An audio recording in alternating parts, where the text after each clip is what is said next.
എങ്ങോട്ടാണ് ഈ കേരളത്തിൻ്റെ പോക്ക്? ദിവസവും കൊലപാതക വാർത്തകൾ കേട്ട് ഇപ്പോൾ ഞെട്ടിപ്പിക്കുന്ന വാർത്തകൾ ഒന്നും ഇല്ലാണ്ടായിരിക്കുകയാണ്. നിസ്സാര കാര്യങ്ങൾക്കാണ് പട്ടിയെ തല്ലിക്കൊല്ലുന്നതിനൊക്കെ കഷ്ടമായി മനുഷ്യനെ തല്ലിക്കൊല്ലുന്നത്. നേരത്തെയൊക്കെ നമ്മൾ മറ്റുള്ള സംസ്ഥാനങ്ങളിലാണ് തൊട്ടനും പിടിച്ചതിനൊക്കെ ആളുകളെ കൊല്ലുക എന്ന് കേട്ടിട്ടുള്ളൂ. ഇപ്പോൾ അത് കേരളത്തിലേക്ക് പകർന്നിരിക്കുകയാണ്. മനസ്സിനെ വിഷമിപ്പിച്ച ഈയിടെ ഉണ്ടായ ഒരു വാർത്തയാണ് ബാറിൽ തർക്കത്തിനിടെ കൊല്ലപ്പെട്ട സുമന്റെ വാർത്ത.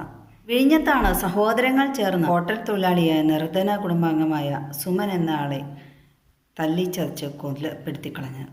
സുമൻ മരണപ്പെട്ടു എന്നറിഞ്ഞിട്ടും അദ്ദേഹത്തോടുള്ള ക്രൂരത നിർത്തിയില്ല ഈ സഹോദരങ്ങൾ. അദ്ദേഹത്തെ മർദ്ദിച്ചുകൊണ്ടേയിരുന്നു എന്നാണ്. സുമനെ കൊലപ്പെടുത്തിയ സഹോദരങ്ങളിൽ ഒരാൾ മറ്റൊരാളുമായി ബാറിൽ വെച്ച് തർക്കമുണ്ടാകുകയും ആ തർക്കത്തിൽ സുമൻ എന്ന ആൾ കയറി ഇടപെടുകയും പിന്നീട് സുമന്റെ നേർക്കായി കൊലപ്പെടുത്തിയ സഹോദരന്മാരിൽ ഒരാൾ ആ തർക്കിച്ചുകൊണ്ടിരുന്ന ആളുടെ ആക്രോശം, ഉപദ്രവമല്ല, അങ്ങനെ ഒരുമാതിരി ഒഴിവായി ബാറിന് പുറത്തേക്ക് ഇറങ്ങിപ്പോയ സുമനെ ഈ വാക്കുതർക്കം ഉണ്ടാക്കിയ ആൾ സഹോദരനെ വിളിച്ചു വരുത്തി അതിക്രൂരമായി മർദ്ദിക്കുകയായിരുന്നു.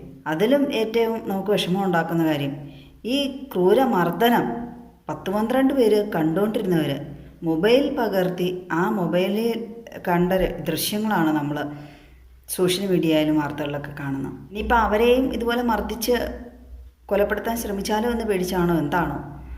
ഈ സഹോദരങ്ങൾ മദ്യലഹരിയിലായിരുന്നു. ഒരിക്കലും കണ്ടിട്ടില്ല, ഒരു പരിചയവുമില്ലാത്ത ഒരാളെയാണ് വെറുതെ ക്രൂരമായി കൊന്നുകളഞ്ഞത്. മർദ്ദിക്കുന്ന ദൃശ്യങ്ങൾ വീഡിയോ എടുക്കുന്നത് കണ്ടപ്പോൾ ആ മർദ്ദിച്ചുകൊണ്ടിരുന്നവർ വീഡിയോ എടുത്തുകൊണ്ടിരുന്നവരുടെ നേരെ പാഞ്ഞെടുക്കുകയായിരുന്നു. അങ്ങനെ അവർ കുരുമുളക് സ്പ്രേ ചെയ്തുകൊണ്ട് ഈ സഹോദരങ്ങൾ ഇലക്ട്രിക് സ്കൂട്ടറിൽ രക്ഷപ്പെടുകയായിരുന്നു. പോലീസെ എന്തായാലും ആ രാത്രി തന്നെ അവർ പൊക്കി. സുമനാണെങ്കിൽ ഹോട്ടൽ തൊഴിലാളിയാണ്, വാടകയ്ക്ക് താമസിക്കുന്ന ഒരു കുട്ടിയുമുണ്ട്. അദ്ദേഹം നല്ല മനസ്സിനുടമയാണ്, അതുകൊണ്ടാണ് അവരെ തർക്കം തീർക്കാൻ വേണ്ടി ചെന്നത്. സുമനെ സഹോദരങ്ങൾ മാത്രമല്ല മർദ്ദിച്ചതെന്നാണ്, വേറെ ആളുകൾ അവരുടെ കൂട്ടത്തിലുണ്ടായിരുന്നു എന്നാണ്. അവരെല്ലാം ഓടി രക്ഷപ്പെട്ടു എന്നാണ് ചില വാർത്തകളിലൊക്കെ കണ്ടത്. ഒരു വീട്ടിലെ 2 പേര് കൊലപാതകത്തിന് അകത്തു പോകുക അല്ലേ? ആ മാതാപിതാക്കളുടെ അവസ്ഥ, അവരുടെ ആ ബന്ധുക്കാരുടെയൊക്കെ അവസ്ഥ ഓർക്കുവാണ്. എന്താ സുഖം, പോയവർക്ക് സർക്കാർ ജോലി എന്ന് ആണല്ലോ കിട്ടിയേക്കണേ. പഠിക്കണ്ട, പരീക്ഷ എഴുതണ്ട, ടെസ്റ്റ് എഴുതി പാസ്സൊന്നും ആവണ്ട, ഇനി സർക്കാർ ചെലവിലെല്ലാം ലഭിക്കും, സമയാസമയം ഭക്ഷണം, സർക്കാർ അവധിയാണല്ലോ അവർക്ക്. പോരുമ്പേ ഒരു തുക ജീവിക്കാനുള്ളത് ലഭിക്കും. 2 സഹോദരങ്ങൾക്ക് ഏതായാലും ഉപജീവന മാർഗം അവർ കണ്ടെത്തി. സ്വന്തം മരണപ്പെട്ട ആളുടെ ജീവിച്ചിരിക്കുന്ന ഭാര്യയും കുഞ്ഞും, അത് ഓർക്കുമ്പോൾ വളരെ കഷ്ടം. ഇത്രയും ക്രൂരമായി മറ്റുള്ളവരുടെ മുമ്പിൽ വെച്ച് പരസ്യമായി ഇതുപോലെ ഒരു മനുഷ്യനെ വകവരുത്തിയ ഇവരെ ശക്തമായ നടപടികൾക്ക് വിധേയമാക്കണം. ജാമ്യം കൊടുക്കരുത്. മരണപ്പെട്ട ആൾക്കും ഈ ലോകത്ത് ഒത്തിരി വർഷം ജീവിക്കാൻ അവകാശമുണ്ടായിരുന്ന ആളാണ്. മാത്രമല്ല അദ്ദേഹം അവരോട് തെറ്റുകളൊന്നും ചെയ്യാതെയാണ് മരണം അവരിൽ നിന്ന് ഏറ്റുവാങ്ങേണ്ടി വന്നത്. സുമനോട് അവർക്ക് കണ്ടുപരിചയമോ മുൻവൈരാഗ്യമോ ഒന്നുമില്ല. ഏതാണ്ട് അരമണിക്കൂറിനുള്ളിലാണ് പെട്ടെന്ന് വാക്കുതർക്കവും അദ്ദേഹത്തെ കൊലപ്പെടുത്തുകയൊക്കെ ചെയ്തു. നിസ്സാര കാര്യങ്ങൾക്ക് ഇതുപോലെ മനുഷ്യരെ ഒരു വിലയുമില്ല, പട്ടിയുടെ വില പോലും ഇല്ലാതെ തല്ലിക്കൊല്ലുന്ന ഇതുങ്ങളെപ്പോലെയുള്ളവരെയൊക്കെ നല്ല രീതിയിൽ ശിക്ഷിക്കാനുള്ള നിയമ സാധ്യതയില്ലാത്തതുകൊണ്ടായിരിക്കാം ഇതുപോലെ കൊലപാതകങ്ങൾ വർദ്ധിച്ചു വരുന്നത്. എന്ത് ചെയ്താലും ഊരിക്കൊണ്ടുവരാൻ വീട്ടുകാരുണ്ടാവും, പിന്നെ ഊരി വിടാനും ആൾക്കാരുണ്ട്.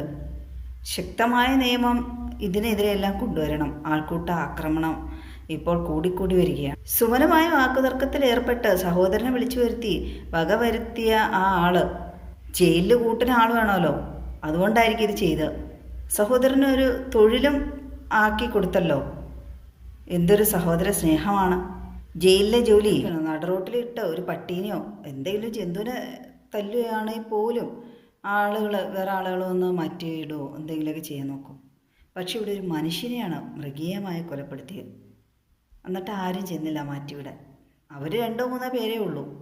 ഈ നോക്കിക്കൊണ്ടുവന്നത് എത്ര പേരാണ്? ഈ സഹോദരങ്ങളിൽ ഒരുത്തിന് ആദ്യം പ്രശ്നം ഉണ്ടാക്കിക്കൊണ്ടിരുന്ന ആളെക്കുറിച്ച് പിന്നെ ഒരു വിവരമില്ല. അയാൾക്ക് പകരമായിരിക്കും സുമൻ വന്നു വിട്ടത്. ഉപകാരം ചെയ്യാൻ പോയതാണ്, സ്വയം മരണം ക്ഷണിച്ചു വരുത്തിയ പോലെയാണ്. അവര് പോലീസിനെ വിളിക്കുമോ ഒരു ആംബുലൻസ് വിളിക്കുമോ ഒന്നും വേണ്ടപ്പെട്ട അധികാരികളെ പെട്ടെന്ന് അറിയിച്ചായിരുന്നെങ്കിൽ ഒരുപക്ഷെ സുമന് ജീവൻ നഷ്ടമാവുകയില്ലായിരുന്നു. അതാണ് അവരോട് നമുക്ക് ദേഷ്യം തോന്നാൻ കാരണം. കാഴ്ചക്കാരായി നിന്ന് വീഡിയോ എടുത്തു എന്ന് പറയുന്നത്.